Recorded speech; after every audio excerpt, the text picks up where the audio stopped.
संत संगतीचे काय सांगू सुख, संत संगतीचे काय सांगू सुख, आपणा पारिखे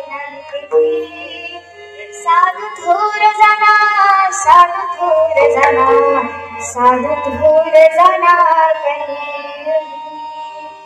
इहलोकी तुझी सर्वभूती सम, इहलोकी तुझी सर्वभूती सम, शरीराचा भ्रमनिकला साधू थोर जाना, साधू थोर जाना, साधू थोर जाना कलियुगी नामा म्हणी गाय तुझ एक सार, नामा म्हणी गाय तुझ एक सार, साधू निरंतर वर्ती तैसा साधू थोर जाना, साधू थोर जाना, साधू थोर जाना कलियुगी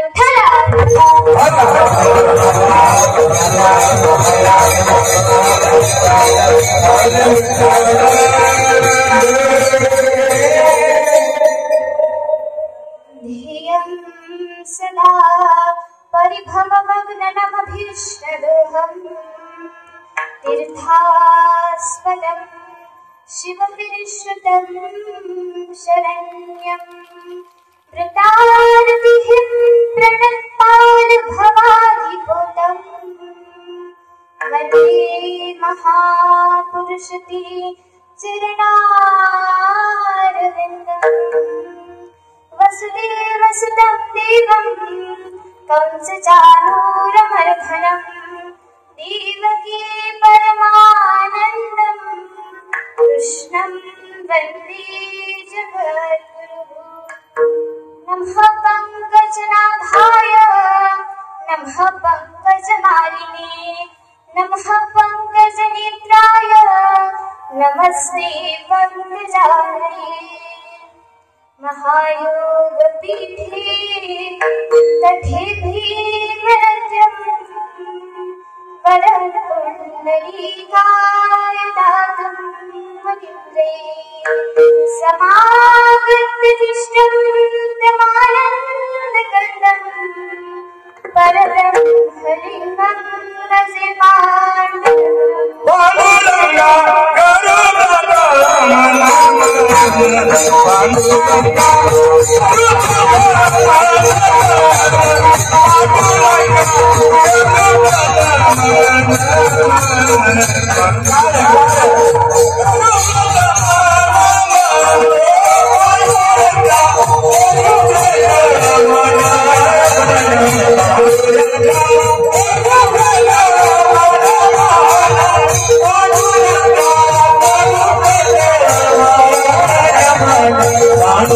Bye.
बाबाजी सद्गुरु दासतकार कलावन्य जीवो धरार्थावतारम् कलङ्कं कपीशोऽधिकामोऽधिवक्त्रम् फलानीश्वरादात्मनोदानवक्षम् समाधिस्तमूर्तिं भजे ज्ञानदेवम्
भक्ति भक्त भगवंत गुरु चतुर नाम वपुई इनके पद बंधन कीजे नासे विघ्नानि कला गुरुर्ब्रह्मा गुरुर्विष्णु गुरुर्देवो महेश्वरा गुरुर् साक्षात् परब्रह्म तस्मै श्री गुरवे नमः। कैलासराना शिवचन्द्रमौळी फणीन्द्रमाथा मुकुटजहाय तारुण्य सिन्धु भवदुःखहारी तुझ विनाशम हो मज पूर्णतारी तुझ विनाशम हो मज पूर्णतारी शिव भोळा चक्रवर्ती शिव भोळा चक्रवर्ती शिव भोळा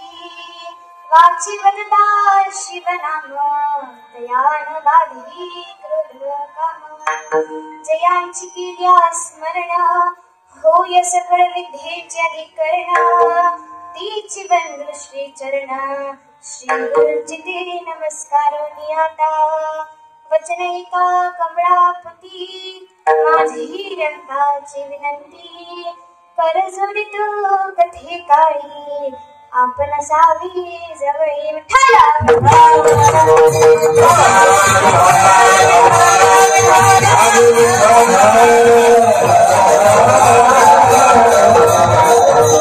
संत संगतीचे काय सांगू सुख आपण काळी नाही तिथे साधू थोर जाणा साधू थोर जाणा साधू थोर जाणा कलियुगी प्रस्तुत प्राप्त प्रसंगी प्राप्त वेळी प्राप्त स्थळी कीर्तन रूपी सेवेसाठी निवडलेला अभंग जगाचे चालक मालक भगवान परमात्मा यांचे असणारे लढीवार भक्त किंवा मग ज्यांच्या हाताने स्वतः भगवान परमात्मा जेवण करतात असे असणारे श्री संत नामदेव महाराज यांचा अभंग 4 चरणाचा अभंग चिंतन रूपी सेवेसाठी निवडला आणि निवडलेला असून या अभंगातून नामदेव महाराज संतांचं वर्णन करतात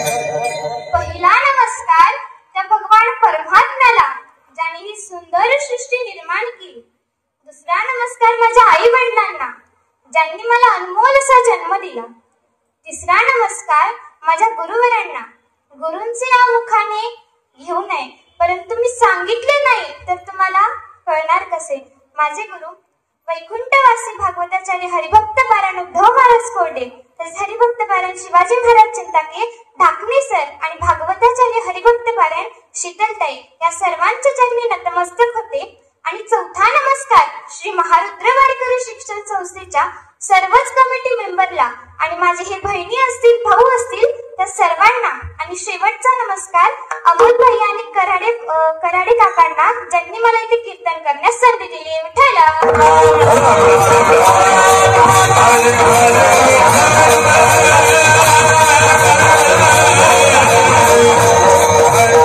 कीर्तन रूपी सेवेला सुरुवात करण्यापूर्वी अल्पासा परिहार देणं हे वक्ताचं आद्य कर्तव्य आहे आणि म्हणूनच पवित्र अशा इंद्राणीच्या ताटकीटी माऊली सखा ज्ञानोबा तुकोबांच्या पदस्पर्शाने पावन झाली ती देहू अलंकापुरी नवे नवे तर अख्खी महाराष्ट्र भूमी आणि ह्या महाराष्ट्र भूमीमध्ये असलेलं आपलं हे छत्रपती संभाजीनगर या संभाजीनगर मध्ये असलेलं आपलं हे भक्ती चौक आणि ह्या भक्ती चौकामध्ये भगवान परमात्म्याच्या कृपा आशीर्वादाने विठ्ठल रुक्मिणींच्या कृपा आशीर्वादाने साधू संतांच्या कृपा आशीर्वादाने चालत आलेला हा भव्य दिव्य असा खंड हरिनाम सप्ताह आणि या सप्ताहामध्ये आपण गीताताई चव्हाण यांच्या मुखारविंदे शिवमहापुराण कथा श्रवणच करत आहात आणि त्याचमुळे मला प्राप्त झालेली ही कीर्तन दुसऱ्या दिवसाची कीर्तन रूपी सेवा मी माझं परम भाग्य समजते.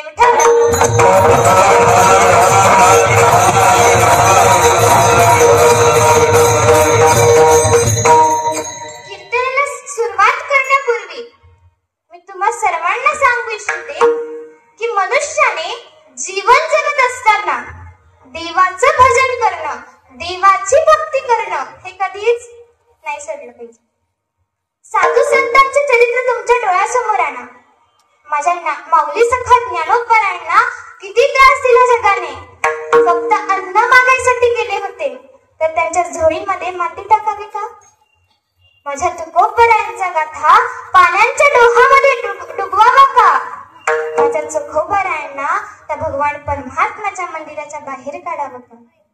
एवढा समाजाने त्रास दिला तरी भगवंताच्या भक्तीपासून किंचितही दूर झाले नाही.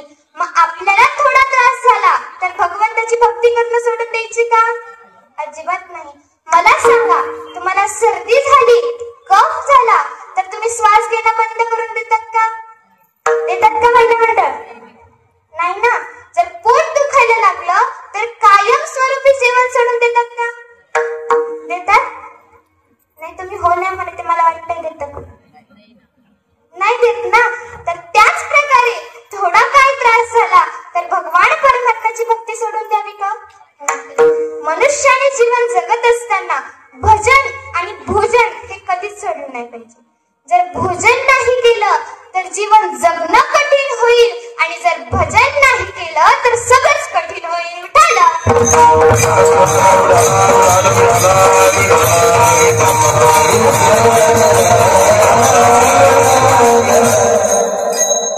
मनुष्याने 100 कामे सोडून भोजन करावे, 1000 कामे सोडून स्नान करावे, लाख कामे सोडून दान करावं आणि कोटी कामे सोडून ते म्हणजे देवाचं भजन करावं. कारण त्या भजनामध्ये एवढी ताकद आहे महाराज, त्या भजनामध्ये एवढा फायदा आहे. आपण फक्त भगवान परमात्म्याचं एकच नाव घेतलं तर आपला केवढा फायदा आहे बघा. आपण राम म्हणतो, राम म्हटल्याच्या नंतर आपल्या अंतःकरणामध्ये जी काही निगेटिव्ह एनर्जी आहे, जी काही अंधकार रूपी विचार आहेत ते मुखाद्वारे बाहेर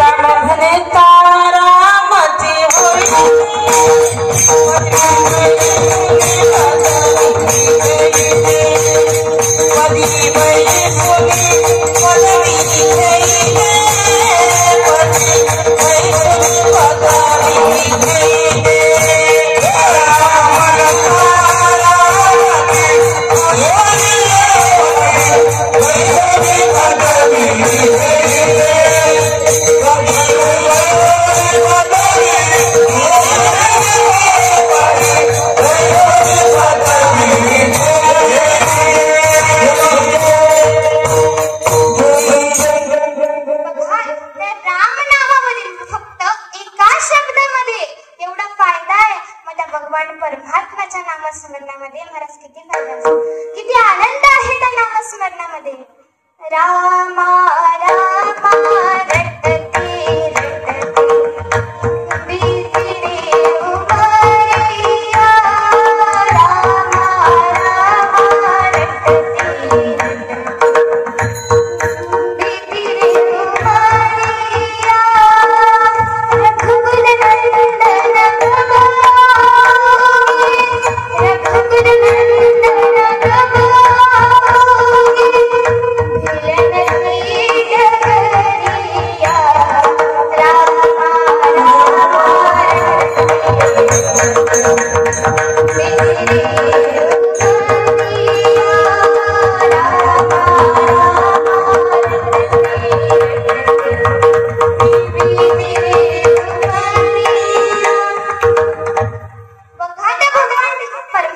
नामस्मरणामध्ये किती ताकद आहे. म्हणून संत आपल्याला सांगतात काय, तर भगवान परमात्म्याचं नामस्मरण करा. माऊली हरिपाठामध्ये सांगतात, हरिमुखे म्हणा, हरिमुखे म्हणा.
होणार नाही. त्यामुळे सर्व संत सांगतात की काय करा, भगवंताचं भजन करा.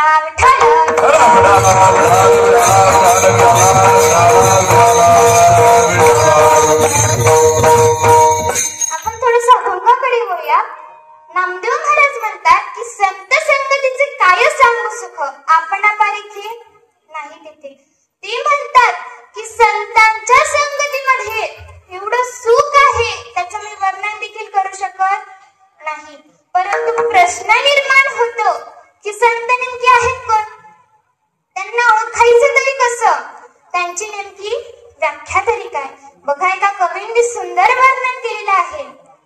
जिसके पास छाता नहीं, जिसके पास छाता नहीं, जिसके पैर में जूता नहीं, जिसका बैंक में कोई खाता नहीं, जिसका परिवार से कोई नाता नहीं, उसे कहते हैं साधु. जिसके तन पे कपड़ा नहीं, जिसके वचन में लफड़ा नहीं, जिसका किसी के साथ झगड़ा नहीं, उसे कहते हैं साधू. महाराज यांना म्हणतात साधू. परंतु साधूंना ओळखायचं तरी कसं, ज्यांनी हे षडविकार घेतले त्यांना साधू म्हणायचं. षडविकार कुठले, काम, क्रोध, लोभ, मद, मत्सर आणि अहंकार ज्यांनी धुतलं त्यांना साधू म्हणायचं. विठ्ठला.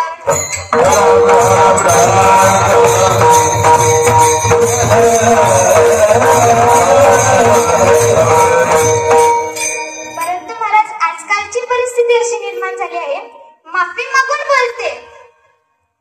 आधीच्या साधू संतांना मोबाईल तर दूर ठेवा, साधा मोबाईल नंबर देखील माहीत नव्हता. पण आजकालचे साधू संत खिशात आयफोन घेऊन येतात. बरोबर आहे की नाही. आधीच्या साधू संतांना ह्या गावाहून त्या गावाला जायचं असेल तर ते पायी पायी रानावनातून यात्रा करायचे. परंतु आजकालच्या साधू संतांना ह्या गावाहून बाजूच्याच गावाला जायचं असेल तर ते फॉर्च्युनर मध्ये, बुगाटी मध्ये, मर्सिडीज मध्ये. बरोबर की. कीर्तन झाल्यावर म्हणू नका तुम्ही पण त्याच्यातच मस्त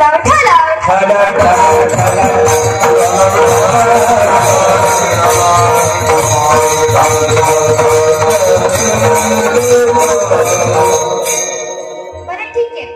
तुम्ही म्हणसाल महाराज तुम्ही सांगितलं की संत नेमकी कोण आहे, परंतु हे साधू संत इथे अवतार तरी कशाला घेतात, जगाच्या कल्याणा संतांच्या विभूती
जन्म घेते तो देश आणि कुळ कसा आहे, पवित्र आहे. का?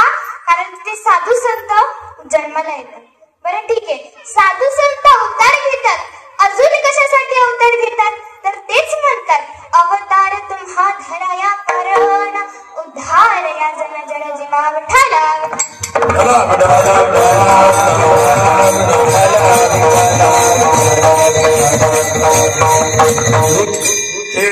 उपकारासाठी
बघा, 4 जीवांना म्हणजे 4 जणांना संतांच्या संगतीची गरज आहे. कोणाकोणाला? कीर्तन करायला, गायनाचार्याला, मृदंगाचार्याला आणि पेटीवादकाला. हो का? तुम्हाला नाही का? नाही? कुशल नाही म्हणता मला ठाला ठाला.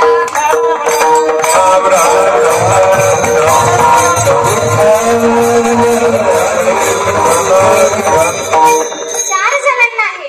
कोणाकोणाला? निर्जीव वस्तूंना, जीवाला, भगवंताला आणि स्वतः संतांना. त्या निर्जीव वस्तूंना कशी? ऐका, आपण मंदिरासाठी आपल्याला काय काय लागतं? भिंती, खांब हे मंदिरासाठी लागतात. परंतु आपल्या महाराष्ट्रामध्ये भिंती आणि खांबासाठी मंदिर आहे. कळालं का तुम्हाला? भिंती आणि खांब कशासाठी लागतात? मंदिर बनवण्यासाठी. परंतु आपल्या इथे भिंती आणि खांबासाठी मंदिर आहे. आळंदीला गेल्याच्या नंतर आपण भैरवनाथांचं दर्शन घेऊन जेव्हा बाहेर येतो त्यावेळेला त्याच्या बाजूलाच भिंतीचं मंदिर आहे. बरोबर की नाही? आज त्या भिंतीचे हजारोने लोक पाया पडतात. का बरं? कारण ती पवित्र आहे. पवित्र कशामुळे आहे? तिला संतांचं सानिध्य प्राप्त झालं म्हणून ती कशी आहे? पवित्र आहे. म्हणजेच याच्यावरून सिद्ध होतं की निर्जीव वस्तूंना देखील संतांच्या संगतीची गरज आहे. विठ्ठला.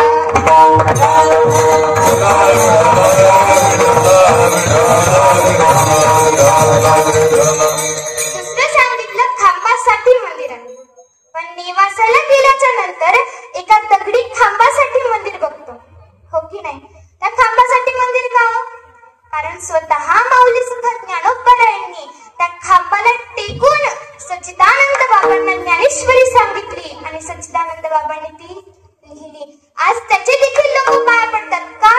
कारण ती पवित्र, तो खांब पवित्र आहे. पवित्र का?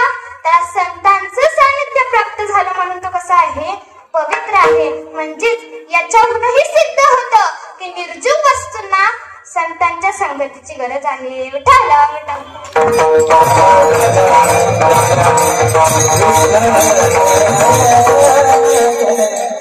दुसरं सांगितलं जीवाला संतांच्या संगतीची गरज आहे.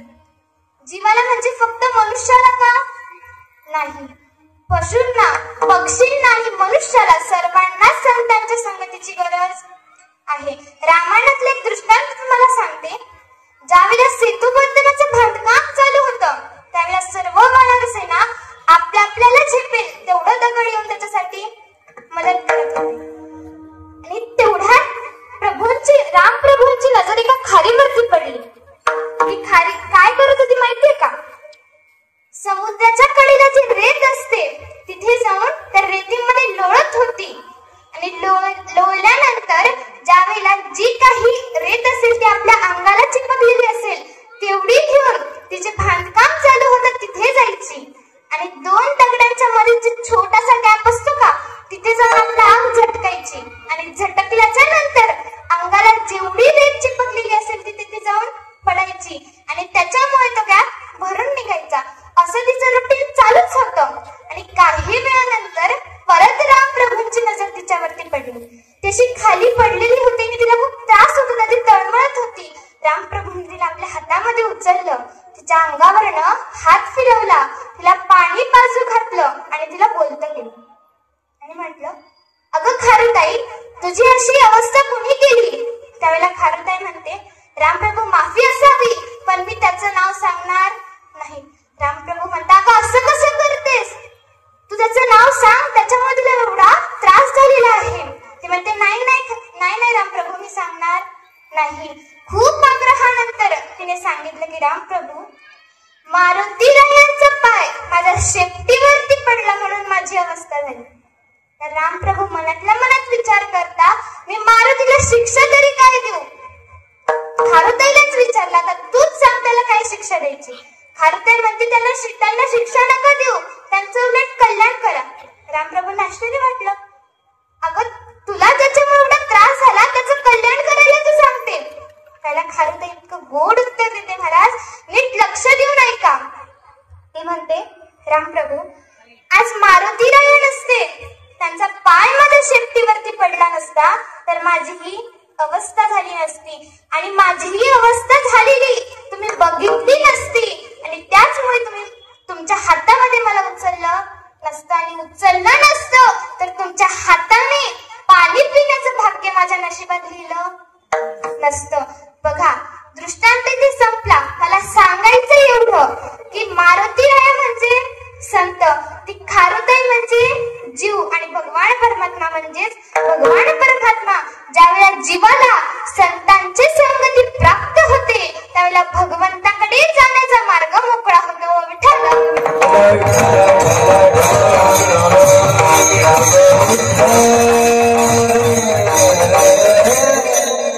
आणखी तिसरं सांगितलं ते म्हणजे स्वतः भगवंताला संतांच्या संगतीची गरज आहे. तुम्ही म्हणसाल असं कसं? भगवंत जर कसे आहे? पूर्णत्वम आहे. उपनिषदामध्ये श्लोक आलेला आहे, ओम पूर्णमदः पूर्णमिदं पूर्णात् पूर्णमुदच्यते पूर्णस्य पूर्णमादाय पूर्णमेवावशिष्यते. भगवान परमात्मा कसे आहे? तर पूर्णत्वम आहे, त्यांना कशाचीच कमी नाही. मग तुम्ही म्हणसाल असं कसं? मी सांगितलं की भगवंताला संतांच्या संगतीची गरज आहे आणि मीच म्हणते की भगवंताला कशाची गरज नाही. ऐका, जरी भगवंताकडे सगळं असलं तरी भगवंत भक्तीचा भुकेला आहे. ज्या सुखाकारणी देव मेरा बला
एक वेळा माऊली सखा ज्ञानोबरायांच्या मनामध्ये विचार आला की आपण संपूर्ण तीर्थक्षेत्राला जावं, पण सोबत कोणाला घेऊन जावं? मग विचार केला की नामदेव महाराजांना आपल्या सोबत घेऊन जाऊ. पण नामदेव महाराजांना घ्यायचं म्हणल्यावर पंढरपूरला जावं लागेल, कारण जिथे नामदेव तिथे भगवंत आणि जिथे भगवंत तिथे नामदेव. त्या दोघांनाही एकमेकांशिवाय करमत नाही. बरं ठीक आहे, माऊली पंढरपुरात आले. आतमध्ये गेल्याच्या नंतर नामदेव महाराज काही दिसले नाही. पुढे गेले, भगवान परमात्म्याचे दर्शन घ्यायला लागले. पहिला भगवान परमात्मा देखील तिथे दिसले नाही. मूर्ती तिथे होती, परंतु संतांना भगवंताचा निर्गुण अवतार ओळखता येतो, ते भगवंतही नव्हते. म्हणून विचार केला की वाळवंटामध्ये जाऊन बघावं. वाळवंटाच्या दिशेने प्रस्थान केलं. तसं थोडं थोडं पुढे जाऊ लागले, हळूहळू टाळ मृदंगाचा आवाज कानावरती पडायला लागला. आणखीन पुढे गेले, आणखीन जोरात आवाज येऊ लागला. आणि जसे वाळवंटामध्ये पोहोचले तिथे बघता तरी काय, सर्व संत मंडळी जमा आहे, भाविक मंडळी जमा आहे. नामदेव महाराज कीर्तन करतायत आणि माझे भगवान परमात्मा तिथे नाचतायत. नामदेव कीर्तन करे पुढे देव नाच